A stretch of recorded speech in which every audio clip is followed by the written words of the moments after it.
안녕하세요 유튜브 시청자 여러분, 제자르입니다. 손흥민 선수의 토트넘의 모든 소식 전해드리려고 노력하는 제자르의 2024년 10월 4일 네 번째 영상이 되겠습니다. 10월 7일 새벽 00시 30분에 갈매기 군단과 토트넘의 프리미어리그 경기가 있을 예정입니다. 현재 양팀의 순위표를 살펴보면요, 리버풀이 1위, 맨시티가 2위, 3위는 아스날, 4위는 첼시, 5위는 아스톤빌라까지 치열하게 우승 경쟁을 하고 있는 가운데 항상 제 영상 시청해주셔서 감사합니다. 현재 가짜뉴스 채널들도 구독자가 15만, 30만, 50만이나 되는 채널들이 있는 상황인데요. 팩트만 전해드리는 채널로 이런 상황을 보면 자괴감이 드는데요. 아직 구독 안 하신 분들이 63%나 되는 상황인데 구독 부탁드리겠습니다. 채널 홍보는 여기까지 하고, 토트넘은 현재 3승 1무 2패 12득 5실점으로 8위에 랭크되어 있었고, 갈매기는 9위에 랭크되어 있는 상황입니다. 이런 상황에서 만약에 토트넘이 이번 경기에서 승리를 한다? 최대 4위까지 올라갈 수 있는 중요한 경기라고 할 수 있었습니다. 이런 상황에서 오늘 오후에 손흥민 선수가 한국 국가대표 명단 최종 명단에서 제외되면서 부상이 심각한 것으로 예상이 되는 가운데, 지난 맨유와 경기에서 토트넘은 솔랑키 그리고 브레넌 존슨, 베르너를 최전방에 내세우면서 맨유 원정에서 3대0으로 승리를 했지만, 지금 맨유는 이번 시즌 상당히 안 좋거든요. 그런 것에 비해서 이번에 갈매기 군단 원정을 떠나는 토트넘이라고 할 수 있었습니다. 손흥민 선수가 이번 경기에 나올 수 있을지 없을지, 그리고 손흥민 선수가 못 나온다면은 부상 정도가 어떤 상태인지 상당히 궁금한 상태라고 할 수 있었는데, 브라이튼 원정 경기를 앞둔 상황에서 엔젤 감독은 어떤 심정일까요? 엔젤 감독 인터뷰 바로 알아볼까요? 그리고 엔젤 감독의 기자회견이 시작이 되었는데, 우선 메디슨의 국대 탈락에 대한 질문에는 메디슨은 실망했을 거라고 확신합니다. 메디슨은 잘하고 있지만 때로는 그것이 전부가 될 수가 있습니다. 때로는 원하는 것을 항상 얻을 수 없는 특정한 상황이 있습니다. 라면서 메디슨이 국대 탈락에 대해서 말하는 엔젤 감독이었고, 그리고 최근 잘하고 있는 셉세비에 대해서는 셉세비는 여러 면에서 훌륭한 모습을 보여줬습니다. 중앙에서 뛰는 역할을 잘하고 있는데, 작년에는 셉세비를 와이드 플레이어로 더 많이 사용했는데 그때는 우리에게 선택권이 많지 않았습니다. 하지만 셉세비가 우리를 위해서 중앙에서 뛰기 시작했을 때 셉세비는 공을 가지고 달리는 믿을 수 없는 능력을 보여주었습니다. 하면서 셉세비를 칭찬하는 엔젤 감독이었습니다. 그리고 솔랑키가 잉글랜드 국대에 뽑힌 것에 대해서는 놀랍지 않습니다. 솔랑키는 그의 커리어에서 항상 열심히 하는 모습을 보여줬습니다. 모든 젊은 선수에게 중요한 것은 궤적이 항상 선형적이 아니라는 것입니다. 노력한 만큼 결과가 나온다는 것이 아니라는 것입니다. 솔랑키는 B클럽에서 선수 커리어를 시작했지만 B클럽에서 처음부터 잘하지 못했고 좌절하지 않았고 본머스에서 좋은 성적을 보여줬습니다.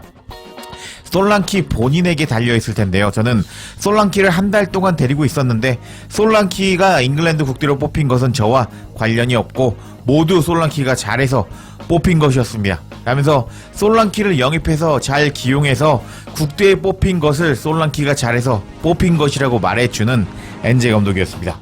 그리고 지난 시즌 브라이튼 원정 경기에서 패배한 것에 대한 질문에는 그때는 호기심을 유발한 일이 있었습니다. 다시 말하지만 그때는 선수들을 많이 사용할 수 없는 기간 중에 발생한 경기였습니다.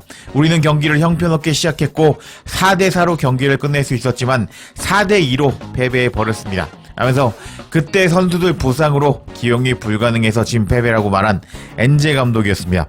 그리고 손흥민 선수의 몸 상태에 대해서는 어젯밤 경기 때문에 선수들은 꽤 피곤하지만 육체적으로는 문제가 없습니다. 우도기는 괜찮을 거라고 생각합니다. 오늘과 내일 훈련이 가능한 우도기입니다. 소니는 훈련에 복귀할 가능성이 낮고 열심히 재활하고 있지만 아직 복귀까지 너무 이릅니다. 라면서 손흥민 선수가 복귀까지 아직 멀었다고 말했는데, 역시나 예상대로 홍명보 감독이 손흥민 선수를 국대에서 제외한 이유를 알 수 있었습니다. 그리고 손흥민 선수가 국대에 뽑히지 않았는데요? 라는 질문에는 소니가 우리를 위해 뛸 수 없기 때문에 복귀 시점은 가깝다고 할 수 없습니다. 그래서 소니가 국대에 뽑히지 않은 것은 이해가 됩니다.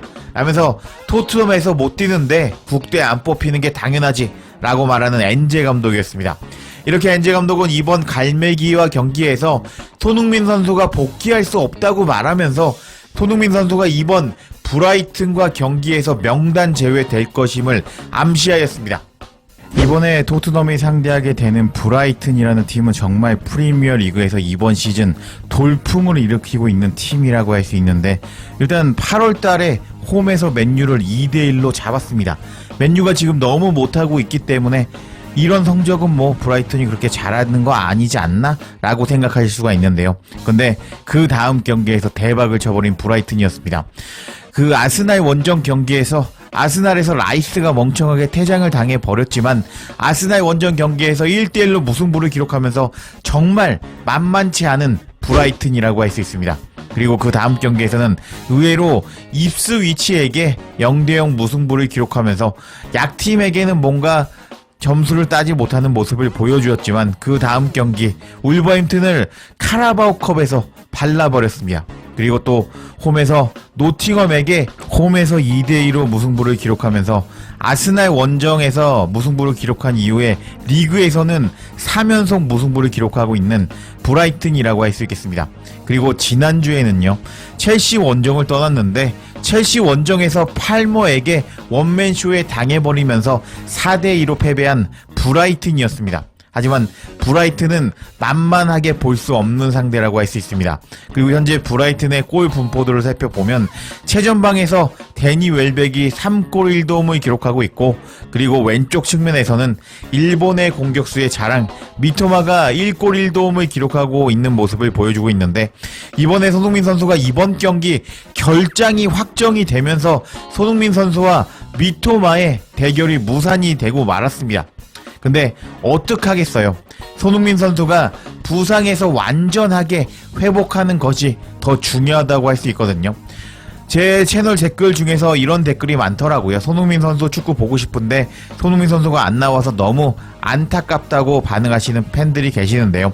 근데 더 중요한 것은요, 우리가 손흥민 선수의 축구를 오래 보려면은 손흥민 선수가 이렇게 빡센 경기 일정에서 휴식을 부여받으면서 현재 햄스트링 부상에서 100% 회복하는 게 중요하다고 할 수 있겠습니다. 근데 이번에 엔제 감독이 손흥민 선수가 훈련에 복귀하기에는 너무 이르다고 말하면서 손흥민 선수가 일단 이번 브라이튼 원정 경기에서 나오지 못하는 것이 확실해졌다고 할 수 있겠는데, 손흥민 선수가 이번 시즌에 토트넘에서 우승하고 싶다고 말했으니까 너무 욕심내지 말고 몸 상태 100% 회복해서 돌아오기를 기다려 봐야 되겠습니다. 손흥민 선수가 없어도 제가 토트넘 경기 재미있게 전해드릴 테니 이번 기회에 구독도 부탁드리겠습니다.